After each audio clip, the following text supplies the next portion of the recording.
What are your strengths and weaknesses? Sir ये सबसे चूतिया सवाल है सर. सबसे पहले तो स्ट्रेंथ है ही नहीं. In English, please. I'm telling you. Why will I tell you my weaknesses? मैं आपको अपने स्ट्रेंथ वीकनेस के नाम पे बताऊंगा. You know, जैसे English. I'm a perfectionist. मैं वर्कोहॉलिक हूँ. मैं इनोसेंट. English. अच्छा बैंक क्या लौड़े? क्या इंग्लिश इंग्लिश इंग्लिश लगा रखा है बे? 4 साल का था मैं जब मेरे पापा जबलपुर में किसी हलवाई के यहां काम करते थे. खुद तो कभी स्कूल गए नहीं, इसलिए अपनी गांड घिस घिस के मुझको स्कूल में भर्ती करवाया. अब कहने के लिए तो वो इंग्लिश मीडियम स्कूल था, लेकिन साले हमारे टीचर लोग खुद हिंदी में बात करते थे. हमारे स्कूल के लड़के एक दूसरे से यो व्हाट्स अप डॉग ऐसे बात नहीं करते हैं.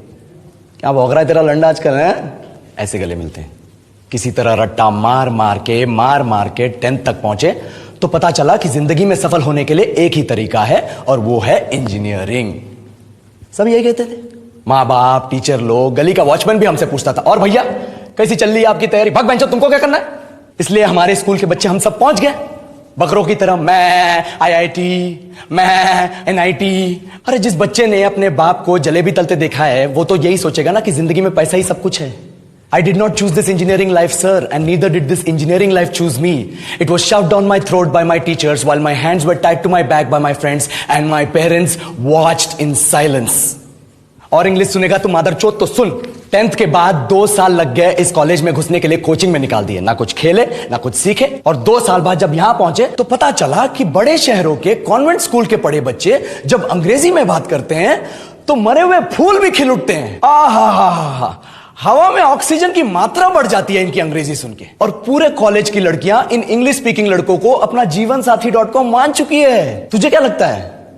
मुझे कभी लगा नहीं कि मैं अपनी अंग्रेजी पे काम करूं, अपने पर्सनालिटी पे काम करूं. बहुत लगा. ये चूतिया इंडस वैली सिविलाइजेशन का जो एजुकेशन सिस्टम बिठा के रखे हो, जिसमें हर साल में 10 सब्जेक्ट, हर सब्जेक्ट में theory, practical, viva, lab work, external, internal, majors, minors, assignment, project, thesis, गांड मार के रख लिया हमारी.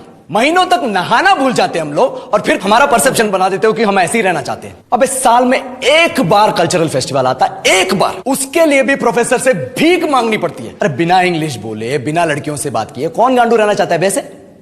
पर टाइम कहां है कुछ सीखने के लिए? लगे पड़े हैं कोडिंग सीखने, 3 लैंग्वेज सीख रहे हैं, अलग अलग इंग्लिश छोड़ के. लेकिन जब प्लेसमेंट्स की बात आई तो सबको एप्टीट्यूड चाहिए, पर्सनैलिटी चाहिए, इंग्लिश स्पीकिंग चाहिए. It is not that we can not speak English, sir. We are just very conscious of our diction and our pronunciation and we are not confident to speak in front of anyone else. If the curriculum was a little bit diverse, if the engineering colleges in our country focused on our all round development instead of functioning like a goddamn factory that is just mass producing robots by killing their dreams and handing out degrees, I would not be sitting here in this pointless HR interview, the likes of which exist only in our country. ये लो sir, बोल दिया मैंने 4 और line अंग्रेजी में. अब बताइए,